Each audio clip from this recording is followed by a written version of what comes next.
Poderoso Dios que estás en el cielo, en el nombre de Jesús te damos gracias, Señor, por estos momentos que nos concedes de poder meditar en tu palabra, de poder hablar de ti, Señor Jesucristo. Aquí está la vida de tu siervo, Señor, el cual yo te pido, Señor, que pongas unción tuya, que el poder de tu santo y precioso Espíritu tome el control de su vida de tal manera que él pueda hablar esta palabra con confianza, con poder, con autoridad tuya, Señor, y esta palabra lleve vida y consuelo al que lo necesita, Padre. Ven, Espíritu Santo, toma el control de su mente, de su corazón, y que esta palabra, Señor, llegue a los corazones y a las vidas y sean bendecidas, Padre. Te lo pido en el nombre de Jesús, porque solamente a ti te damos la gloria, la honra y la alabanza, bendito Dios. En el nombre de Jesús, amén.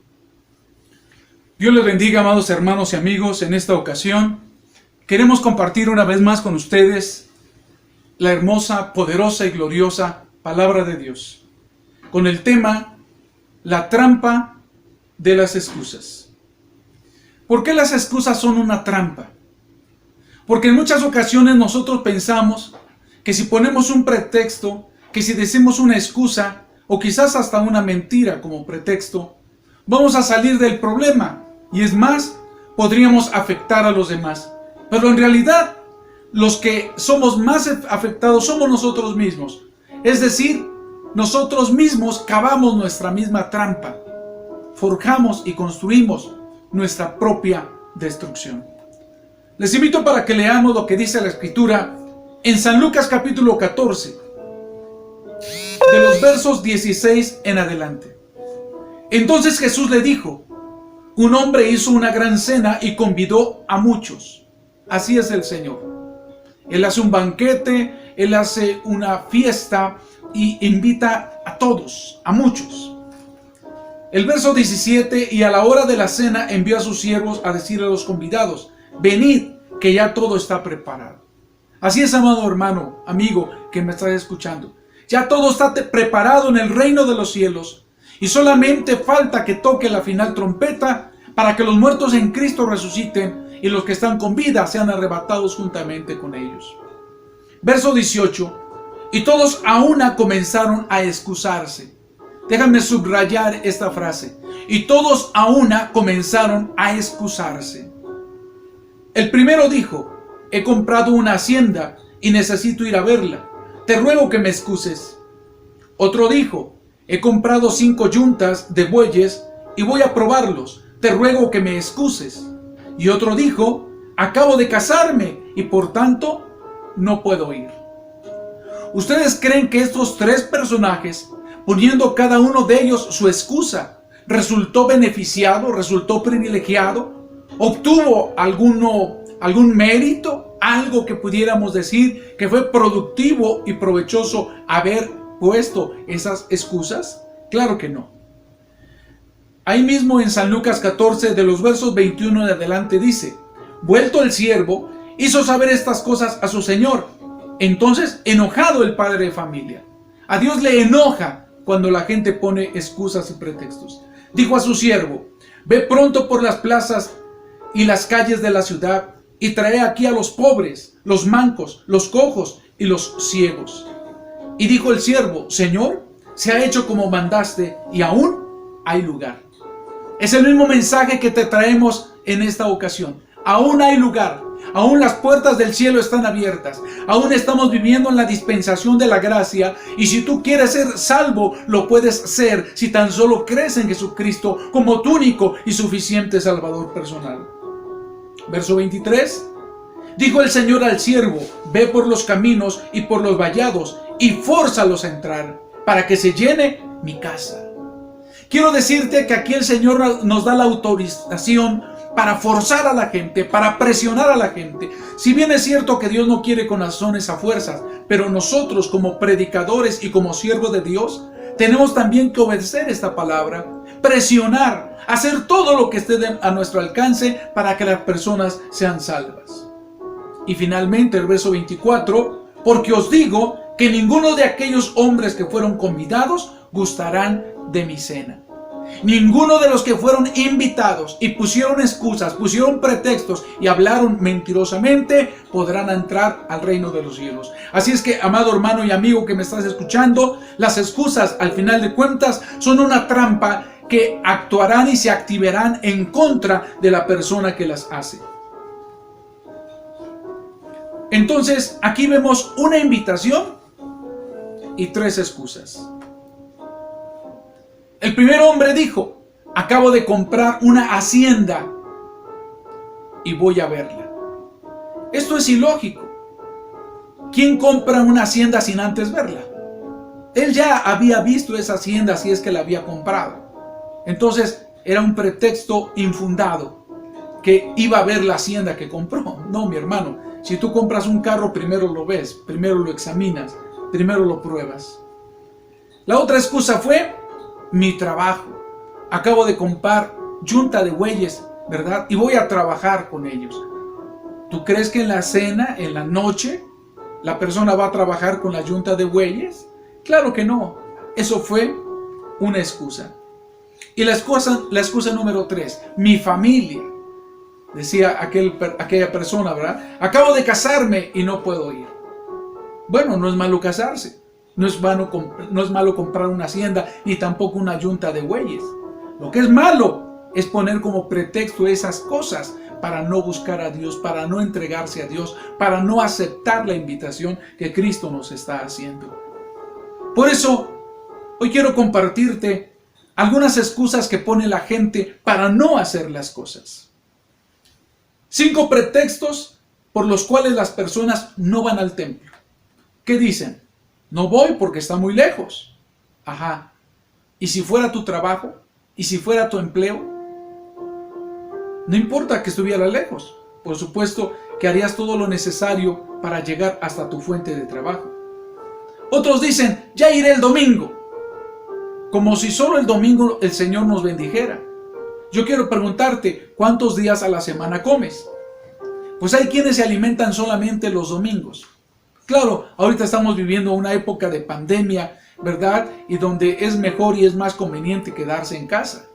Pero yo estoy hablando en términos normales. La gente no quiere ir al templo, sino que se han vuelto domingueros. Otros dicen: no voy al templo porque no tengo tiempo. Ah, pero sí tienen tiempo para ir a ver a la novia, sí tienen tiempo para jugar fútbol, sí tienen tiempo para ver el partido de fútbol, sí tienen tiempo para ver las luchas libres, sí tienen tiempo para el chisme y sí tienen tiempo para estar, ¿verdad?, de ociosos. Otros dicen: no voy al templo porque estoy muy cansado. Oiga, pero el Señor Jesucristo dice: venid a mí, los que estéis cansados y trabajados, que yo os haré descansar. A lo mejor físicamente estés cansado, pero al templo vas a estar cómodamente sentado, ¿verdad? Y además dice la Escritura que Dios da fuerzas al cansado y multiplica las fuerzas al que no tiene ningunas. Hay quienes más dicen: me parece aburrido y pesado ir al templo y por eso no voy. Qué raro. Qué diferente decía el rey David: una cosa he demandado a Jehová y esta buscaré, que esté yo en la casa de Jehová todos los días de mi vida, para contemplar la hermosura de Jehová. Lo que pasa es que te deleitas en otras cosas y no en las cosas de Dios. Otra tanda de excusas y pretextos. 5 pretextos por las cuales la gente no lee la Biblia. Unos dicen: no la entiendo. Bueno, si no la lees, claro que no la vas a entender. Pero aquí te damos algunos consejos. Es importante para que comiences a entender y a leer la Biblia, comiences con lo más fácil y con lo más sencillo. Quiero decirte que es muy conveniente que comiences a estudiar la Biblia en los evangelios, y de preferencia el Evangelio de San Marcos, que solamente tiene 16 capítulos. Después de estudiar los 4 evangelios, te recomendamos que leas el libro de los Hechos de los Apóstoles, que es la historia de la iglesia primitiva. Después de ello podrías estudiar algunas cartas del apóstol Pablo y algunas cartas generales. Ya posteriormente podrías estudiar el libro de los Salmos y también el libro de Proverbios. Después de estudiar todos estos libros, ahora sí, con más sabiduría de Dios, podrías ir a estudiar otros libros que son importantes, pero que también son difíciles de interpretar, como por ejemplo el libro de Apocalipsis. Otros dicen la letra es muy pequeña. Bueno, pues consíguete unos lentes, o consíguete una Biblia de letra grande, o actualmente, ¿verdad? También ya hay Biblias en los celulares en los cuales puedes configurar la letra para que sea grande. Otros dicen, yo no leo la Biblia porque me aburre y me da sueño, ¿verdad? No sé si darme tristeza o sonrisa cuando oigo que una persona dice que no puede dormir y que entonces agarra la Biblia y entonces ya le da sueño. Le da sueño no porque le dé paz, sino porque le aburre. No, hermano. Es cierto que la Biblia nos trae paz y consuelo, pero yo te aconsejo que mejor estudies la Biblia sentado, mejor estudies la Biblia, ¿verdad? La leas como un estudio, como si fuera un libro, porque lo es, un libro interesante. Otro pretexto que pone la gente para no leer la Biblia es que no tengo tiempo. Pero sí tiene tiempo para las novelas, sí tiene tiempo para las películas, sí tiene tiempo para Netflix, ¿verdad? Sí tiene tiempo para ver tantos videos ociosos, infructuosos, inútiles en YouTube. Sí tiene tiempo para perderlo en las redes sociales como Facebook o aún quizás hasta WhatsApp. Yo creo que si en verdad tú amas a Dios y quieres buscar a Dios, tendrás tiempo para leer la Biblia. Y en quinto lugar, hay quienes dicen, yo no leo la Biblia porque me hace sentir mal. Oye, hermano, pues eso es bueno. Que la Biblia te haga sentir mal es porque quizás te está mostrando la verdadera condición de tu vida. Porque la Biblia es como una espada que hiere, pero también sana. Que te muestra la ruina, la realidad de tu ruina, pero que a la vez te ofrece esperanza. Hay otros 5 pretextos que pone la gente para no hacer las cosas. Como por ejemplo, 5 pretextos por los cuales la gente o las personas no evangelizan. Hay algunos que dicen, es que no me hacen caso. Bueno, eso no es pretexto para no seguir predicando. Si no te reciben a ti, no están recibiendo a Dios. Tú cumple con tu propósito de predicar la palabra, porque hay una garantía de parte de Dios. Mi palabra no volverá vacía, sino hará aquello para lo cual ha sido enviada y será prosperada. Hay otros que ponen como pretexto, estoy orando por ellos. Bueno, si estás orando por ellos y no les predicas, pudiera haber una contradicción en esa acción. Porque una de las señales que Dios pone planeando salvar a alguien es poner la carga, el peso y la preocupación de esa persona sobre tu vida. Es por eso que tienes el deseo de orar por ella, ¿verdad? No pongas como pretexto la oración para no predicarle. Al contrario, mientras más deseo, peso y preocupación sientas por esas personas, es que es la voluntad de Dios perfecta que tú les prediques. Otros dicen, no, yo no les predico porque son unos perversos. Oye, pero si Jesús a eso vino, dice que Él no vino a llamar justos sino pecadores al arrepentimiento, que los que están sanos no tienen necesidad de médico, sino los que están enfermos. O dime, ¿a quién vas a evangelizar? ¿A los que ya están convertidos? ¿A los que ya están santificados? ¿A los que son esforzados y fieles cristianos? Pues no, hermano. Yo creo que los que necesitan más la evangelización son los que están perdidos. Y Dios puede usarnos en sus manos para ofrecerles un mensaje de esperanza, de salvación y vida eterna. Hay otros más que dicen, ya les hablé y no quieren. Bueno, la Biblia dice, ¿verdad?, que debemos predicar a tiempo y fuera de tiempo. Y que en muchas ocasiones es necesario perseverar. Leíamos en la parábola de la gran cena, el Señor dice, fuérzalos a entrar, ¿verdad? Tienes que hacer todo el esfuerzo y el propósito para que ellos conozcan de la palabra de Dios. Y en quinto lugar, hay quienes dicen, no tengo don de evangelización. Y yo pregunto, ¿de veras no tienes el don de evangelización? ¿Y cómo lo sabes? ¿Acaso de las 10,000 personas a las cuales les ha predicado el evangelio, ninguna de ellas se ha convertido? Dirá alguno, ay hermano, no exagere. Bueno, a las 1,000 personas que le has predicado, ¿ninguna se ha convertido? No, hermano, no les he predicado a tantos, contestan.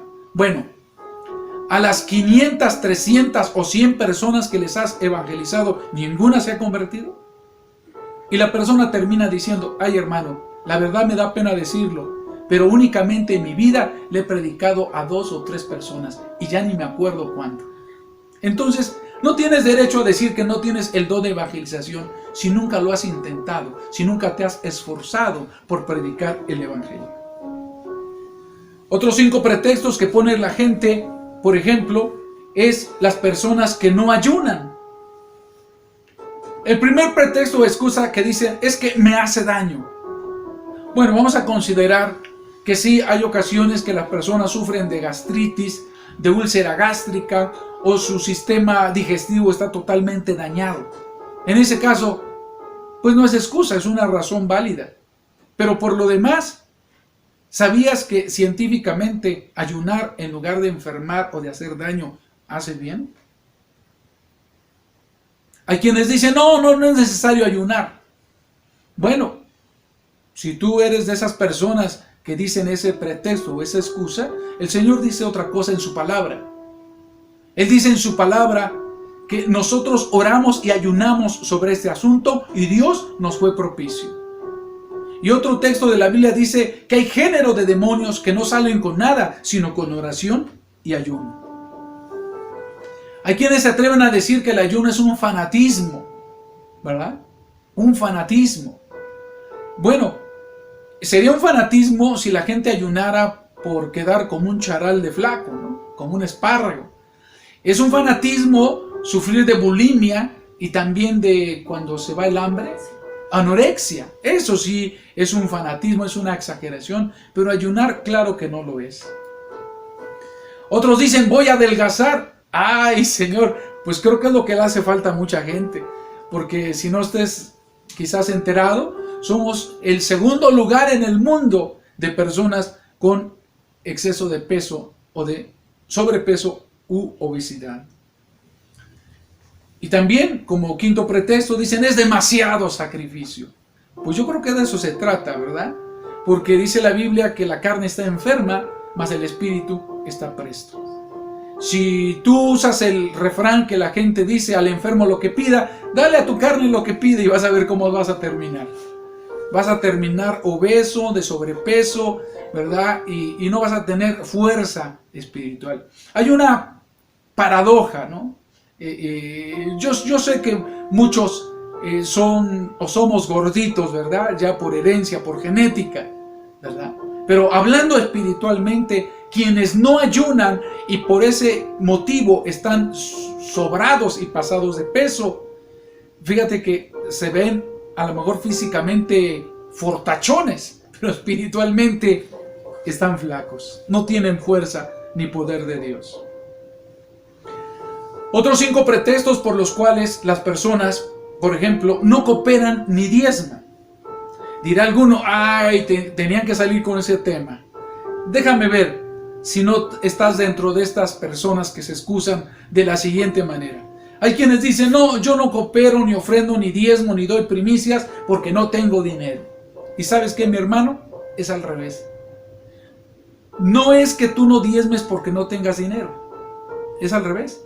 Tú no tienes dinero porque no diezmas. Dice el Señor en su palabra, probadme en esto, dice el Señor, y aquí yo abriré las ventanas de los cielos y haré que caiga bendición hasta que sobre y abunde. ¿Verdad? A lo mejor tienes poco dinero, pero ese poco dinero Dios lo puede bendecir, lo puede multiplicar como los panes y los peces. Dios puede darte mayores bendiciones, como aquella pesca milagrosa donde las redes se rompían y aún las barcas casi se hundían, porque cuando Dios da en abundancia. Hay algunos que se quejan y dicen, es que son muchas cooperaciones. ¿De veras son muchas cooperaciones? Bueno, como dicen los licenciados, aceptando sin conceder. Suponiendo que el diezmo, es decir, el 10%, para ti es una exageración. Imagínate, al gobierno tú le das el impuesto del ISR, el impuesto sobre la renta, no el 10%, no el 15%, no el 20% ni el 25%, sino en muchas ocasiones hasta el 30%. Entonces, si tú cumples con el César, es decir, con el gobierno, también deberías de cumplir con Dios, ya que el Señor dice, dad al César lo que es del César y a Dios lo que es de Dios. Hay quienes dicen, ¿y qué se hará con tantas ofrendas? ¿Qué se hará con tantas ofrendas? Lamentablemente, en mi experiencia como pastor, quiero decirte que las personas que más se quejan preguntándose qué se hará con tantas ofrendas y quisiera que hubiera cuentas claras, son las personas que menos ofrendan, son las personas que menos cooperan. Y si lo hacen con dolor, como si le quitaran un cacho de su vida. No, mi hermano, la Biblia dice que Dios ama al dador alegre. Y también puedo decirte que en mi experiencia como pastor me he dado cuenta que las personas que más ofrendan, que más cooperan, son las que menos están interesadas en qué se hace con su dinero. Ellas están conscientes que ese dinero es para Dios, ¿verdad? Para la obra de Dios, para la casa de Dios y para los gastos que se requieran en la obra de Dios. Si hubiera algo raro, algo turbio, algo extraño, Dios es el que se encarga, ¿verdad? Pero la persona tiene paz. Y cuando da algo, lo da con alegría. Y dice la Biblia que Dios ama al dador alegre. Y por supuesto, hay quienes dicen como pretexto, no quiero hablar de ese tema. Oye, mi hermano, ¿por qué no quieres hablar de ese tema? Es que no es importante. Pues al decir que no quieres hablar de ese tema, más bien estás mostrando qué es lo que más te interesa a ti. Es lo que más te duele. Porque dice la Biblia que donde estuviere vuestro tesoro, allí también estará vuestro corazón. ¿Sabías que el verdadero cristiano le ha entregado todo a Dios? Y nosotros solamente somos administradores de Él. Y en tercer lugar, te digo como mi experiencia como pastor, me he dado cuenta que las personas que más ofrendan, que más diezman, que más cumplen, ¿verdad?, con sus deberes cristianos, son las más bendecidas y prosperadas de parte de Dios. Te lo digo como testimonio, no siempre he sido pastor. Y cuando estuve en una empresa, ¿verdad?, trabajando, entré a trabajar como office boy, yo daba ofrenda de todo lo que recibía y también el diezmo. Y el diezmo era sobre mi salario, sobre el reparto de utilidades, sobre el aguinaldo y sobre el bono de puntualidad. A tal grado, amado hermano, que en un término de 7 años, después de haber entrado a esa empresa como office boy, para la gloria de Dios, llegué a ser gerente administrativo de un departamento de contabilidad. Dios me concedió abundantes bendiciones. Dios quiere también bendecirte a ti. Pasando a otro tema, si ya te era muy molesto hablar del anterior, 5 pretextos por los cuales las personas no son salvas. ¿Qué dicen las personas? ¿Por qué no son salvas? ¿Por qué no buscan a Dios? ¿Por qué no se arrepienten? Número 1, dicen, no soy demasiado pecador. Bueno, eso es lo que tú dices, pero la Biblia dice otra cosa. La Biblia dice que no hay justo ni aun uno, por cuanto todos pecaron y están destituidos de la gloria de Dios. Es más, la Biblia dice que nuestras mejores obras son como trapos de inmundicia delante de su presencia. Y bueno, aquí en confianza, ¿por qué dices que no eres demasiado pecador? ¿Sabías que el orgullo también es pecado? ¿Sabías que la vanidad? ¿Sabías que la mentira? ¿Sabías que la hipocresía también es pecado? Entonces no digas, soy demasiado pecador. Somos pecadores y necesitamos un Salvador, y este se llama Cristo Jesús. Y al revés, cuando se trata de pretextos y excusas, la gente le busca, ¿verdad? Dicen, soy demasiado pecador. El primero dice, no soy demasiado pecador, pero el otro dice, soy demasiado pecador. He pecado tanto que siento que Dios ya no me puede perdonar y que la salvación está ya fuera de mi alcance. No, mi hermano, para un gran pecador, un gran Salvador, y se llama Cristo Jesús. Otros dicen, es que soy demasiado joven, como pretexto, como excusa, ¿verdad? Como diciendo, es que necesito disfrutar de la vida, yo creo eso de la religión ya es para los viejitos. Pues eso es lo que dices tú. La Biblia dice otra cosa. Dice, acuérdate de tu Creador en los días de tu juventud. Sucede que hace mucho tiempo, un pastor fue a orar por una quinceañera. Esta quinceañera era rebelde, ya andaba en malos pasos y quería totalmente perderse en el mundo. En ese momento llegó el pastor y le llevó un arreglo, un ramo de flores muy grande, pero con las flores secas, con telarañas y el agua de las flores echada a perder. Cuando hizo presente ese ramo de flores o ese arreglo, la quinceañera se sintió quebrantada y como que quería llorar. El pastor tomó la palabra en el micrófono y les dijo: amado hermano y amigo que me estás escuchando, quinceañera que me estás escuchando, esto que yo estoy haciendo es lo mismo que tú le quieres hacer a Dios. Tú le quieres entregar tu vida al Señor cuando tu vida ya esté toda marchita, toda deshojada, toda marchita, seca y sin vida. No, Dios no merece las sobras, las migajas. Ahora que estás en plena juventud, en plena flor de la vida, entrégale lo mejor al maestro. A continuación tocó las palmas y dijo: traigan el verdadero regalo para esta quinceañera. Y efectivamente trajeron el verdadero arreglo de flores para la quinceañera, y este era un enorme arreglo de flores, con flores frescas, aromáticas, y es más, hasta tenía frutas. Y le dice: este es tu verdadero regalo. En esa noche, en esa fiesta, esa quinceañera se entregó a Cristo y le entregó al Señor lo mejor de su vida. Pero claro, existen personas que al revés dicen: es que yo no me entrego a Dios porque soy demasiado viejo. Demasiado viejo. O sea, como diciendo, ya es demasiado tarde, yo ya no puedo cambiar, yo ya ni modo. No, mi hermano. Para Dios nunca es demasiado tarde. Mientras hay vida, hay esperanza. Él puede salvarte. Entrégale tu vida al Señor. No importa la edad que tengas. Él dice en su palabra: el que a mí viene, yo no le echo fuera. Y en quinto lugar, hay quienes preocupados dicen: es que tengo que renunciar a muchas cosas. ¿Ah, sí? ¿Cómo a qué tienes que renunciar? Imagínate que un pordiosero va con su bulto, ¿verdad?, lleno de basura, lleno de ropa vieja, lleno de trebejos. Y le dicen: dame ese bulto y te lo cambio por estos tesoros, por ropa nueva y por cosas que pueden ser útiles para tu vida. Y que el pordiosero dijera: no, yo no quiero renunciar a mi costal de cosas mugrosas y viejas.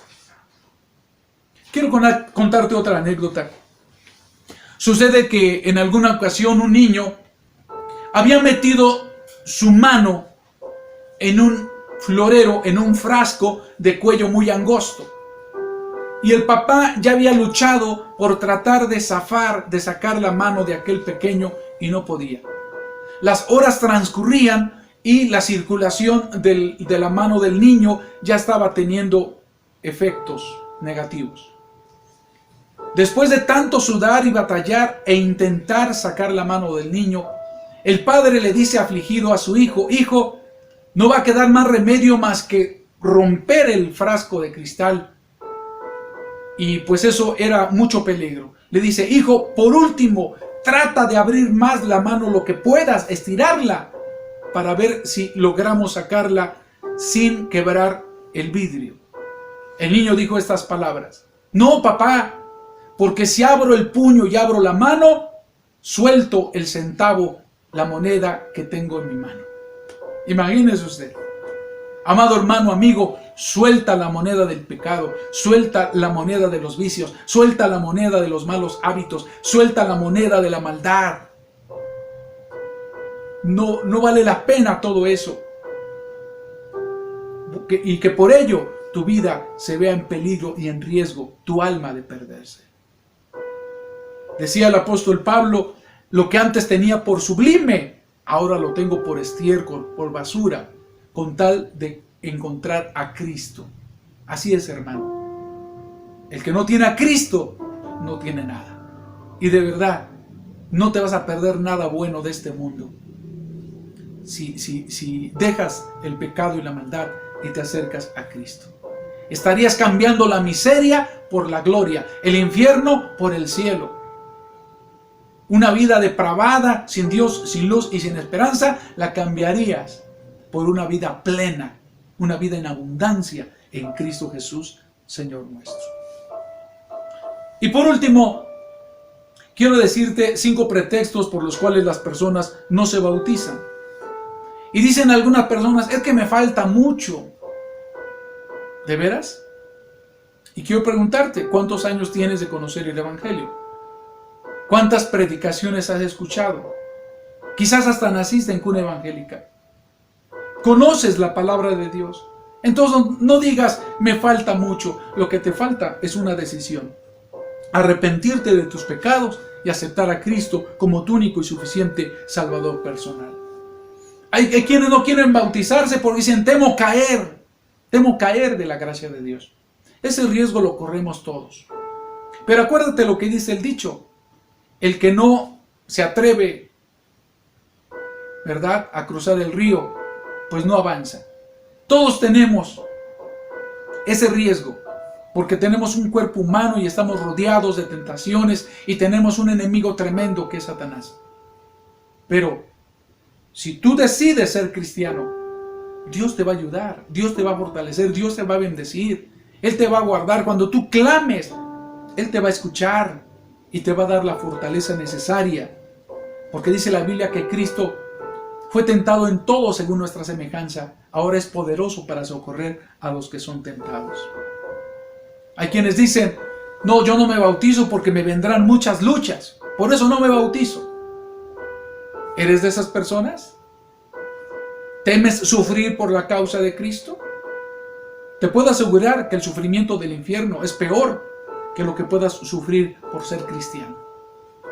Y dice la Escritura que no es de comparar lo que suframos en esta tierra con lo que hemos de gozar un día en el reino de los cielos. Pero bueno, ese es tu pretexto, esa es tu excusa. Me vendrán muchas luchas. ¿A poco de veras te vendrán muchas luchas? Como las luchas que tuvieron los de la iglesia primitiva, que eran despojados de sus propiedades, que eran desarraigados de los lugares de donde eran, que eran calumniados, que eran arrastrados a las arenas del circo romano y devorados por las fieras. En aquel tiempo ser cristiano era sinónimo de ser carne de cañón. Yo creo que no, ¿verdad? No te vendrán ese tipo de luchas. Sí, tenemos luchas y problemas, pero no es de comparar con las luchas que han tenido otros por seguir a Cristo. En cuarto lugar, hay personas que dicen, no, yo no me quiero bautizar, ni hacer un compromiso con Dios, ni volverme miembro de la iglesia. ¿Por qué? Porque no quiero ser hipócrita como los demás. Quiero preguntarte, ¿aborreces mucho a los hipócritas? Pues quiero decirte que si no te arrepientes, te aceptas a Dios ni te bautizas, un día vas a estar en el infierno por toda la eternidad, junto con todos esos hipócritas que tú aborreces. Así es que, ciertamente, como dice el dicho, en la viña hay de todo en la viña del Señor. Pero cada uno vamos a dar cuentas a Dios de nuestros actos, ¿verdad? El día de mañana, en el día del juicio, tú no vas a poner como pretexto, ay Señor, yo no te busqué porque fulano me dio mal testimonio. Ay Señor, yo no me entregué a ti porque el hijo del pastor era esto o aquello.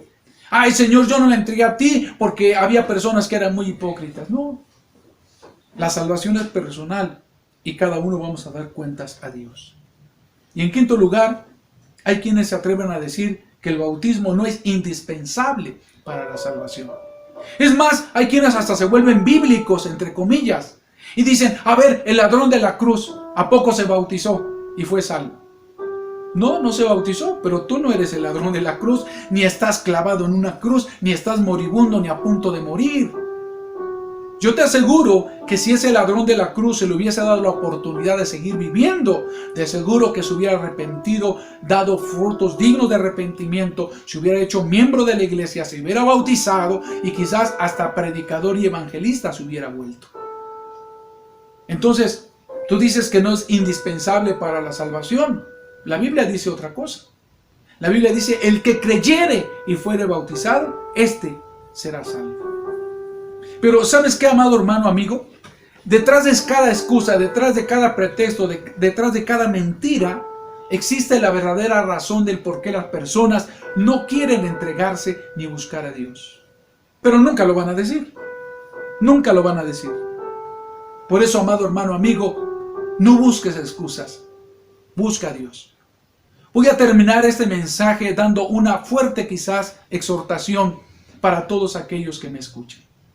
La verdadera razón del por cual tú no te entregas a Dios no es que la letra de la Biblia sea chiquita, no es que digas que no es necesario el bautismo, no es que digas que hay muchos hipócritas en la iglesia. En muchas ocasiones la gente no se quiere entregar a Dios porque no quiere soltar su pecado, porque quiere vivir una doble vida, porque quiere tener una fe fingida, porque quiere vivir con un pie en el camino de Dios y otro en el mundo. La verdadera razón está escondida y claro que nunca la van a decir, pero Dios conoce nuestro corazón y Él sabe las verdaderas razones, los verdaderos motivos por los cuales tú no te arrepientes ni te vuelves cristiano. Porque aún quizás estás planeando vivir mal, dejar a tu esposa o tener un amante. Quizás estás planeando robar o quizás estás pensando darte unas vacaciones espirituales, irte al mundo y revolcarte en la inmundicia. Y hay quienes hasta, esos sí son hipócritas, y dicen, me voy a dar una vuelta al mundo, voy a disfrutar de la carne y del pecado. Y pues total, Dios es tan bueno y misericordioso que me va a dar tiempo de regresar y arrepentirme. Bueno, este mensaje que te estoy ofreciendo se llama la trampa de las excusas. Hay quienes han querido poner esas trampas y en esas trampas han arruinado su propia vida. Hay quienes se alejan de su lugar como miembros de la iglesia y dicen 1 año, 2 años, ya hablé con el pastor, ya pedí permiso, ahorita estoy fuera de mi lugar. Y ese año, esos meses se han vuelto 5, 13, 20 años. Y hay quienes lamentablemente ya no les ha dado tiempo regresar al camino de Dios. ¿Por qué? Porque han muerto sin Dios, sin luz y sin esperanza. Además, es el diablo el que inspira esas excusas. Es el diablo el que dice, mañana te entregas, cuando salgas de tus problemas, cuando vengan tiempos mejores.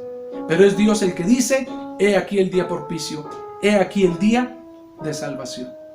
Es Dios el que te dice, escapa por tu vida. Es Dios el que te ofrece la salvación en el tiempo presente. No pongas excusas ni pretextos, porque si pones excusas y pretextos que no son válidos delante de la presencia de Dios, el Señor tendrá que decir en aquel día, no gustarás de mi cena, maldito al fuego eterno preparado para el diablo y sus ángeles. Entonces, cuando tú pones una excusa, cuando pones un pretexto, es como si estuvieras poniendo una trampa. Y te haces la ilusión que en esa trampa va a caer la persona a la cual tú le estás mintiendo. Pero es al revés, hermano. Tú vas a quedar entrampado en esa mentira, en ese pretexto, en esa excusa. Deja de buscar excusas. Mejor busca a Dios. Sé sincero con Dios. Y en lo personal, no tienes que decírselo al pastor, al ministro o a ninguna persona. Personalmente con Dios. Dobla tus rodillas, humíllate ante Él y dile, Señor, yo reconozco que no te he querido buscar porque me gusta mi pecado, me gusta mi maldad, porque no quiero compromisos contigo. Si tú lo haces de corazón, Él no te va a condenar, Él te va a perdonar, Él te va a lavar, te va a restaurar y te va a dar la oportunidad de la salvación y la esperanza de la vida eterna. Déjame ayudarte con una oración. Repite por favor conmigo y hazlo de todo corazón. Padre Celestial, te pido antes que nada que me perdones por haber puesto tantos pretextos y excusas. Tú conoces mi corazón, tú conoces mi condición y yo me arrepiento de mi maldad. Perdóname, Señor, perdóname, límpiame de ese pecado, de esa maldad. Ayúdame a vencer esa tentación y que en esta hora, Señor, abro la puerta de mi corazón y recibo a Jesucristo como mi único y suficiente Salvador personal. Señor Jesús, sálvame, sálvame que perezco. Gracias, en el nombre de Jesús. Amén, amén. Si has hecho esta oración de todo tu corazón, créele a Dios que tu nombre ha quedado inscrito en el libro de la vida y que hay gozo en el reino de los cielos por un pecador que se arrepiente. Tu servidor, el siervo de Dios, Miguel Ángel López. Dios te bendiga y te guarde. En pastos verdes me apacientas, no necesito nada en mi vida, tú me alimentas con tu dulce y tierno amor.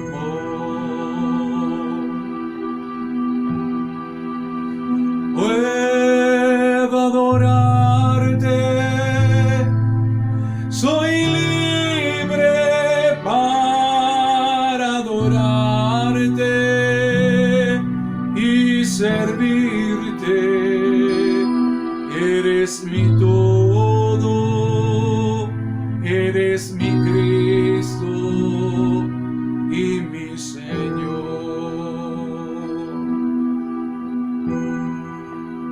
En pastos verdes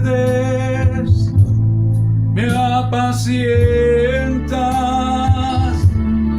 no necesito nada en mi vida, tú me alimentas con tu dulce y tierno amor.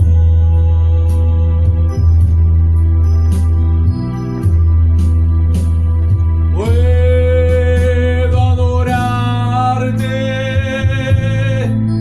soy libre para adorarte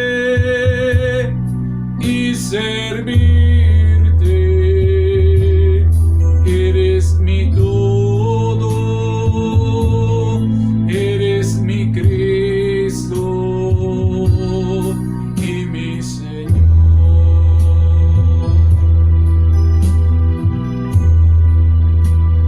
¿Quién como tú, oh Jehová, que conoces todo pensamiento del hombre y que escudriña los corazones? ¿Qué es el hombre para que tengas de él memoria y el Hijo del Hombre para que lo visites?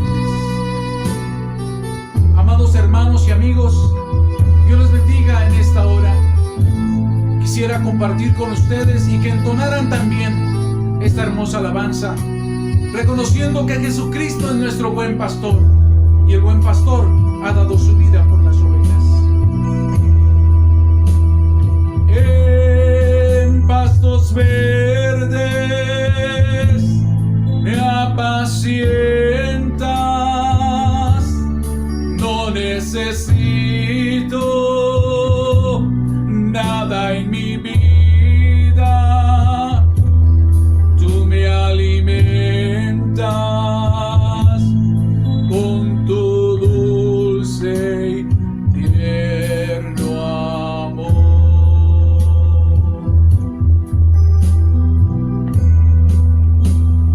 Puedo adorarte,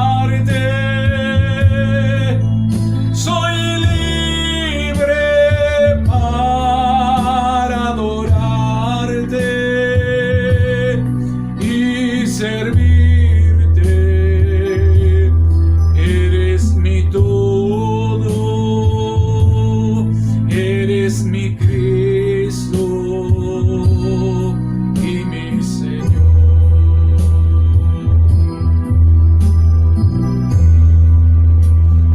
Puedo adorarte, soy libre para adorarte y servirte. Eres mi todo, eres mi Cristo y mi Señor.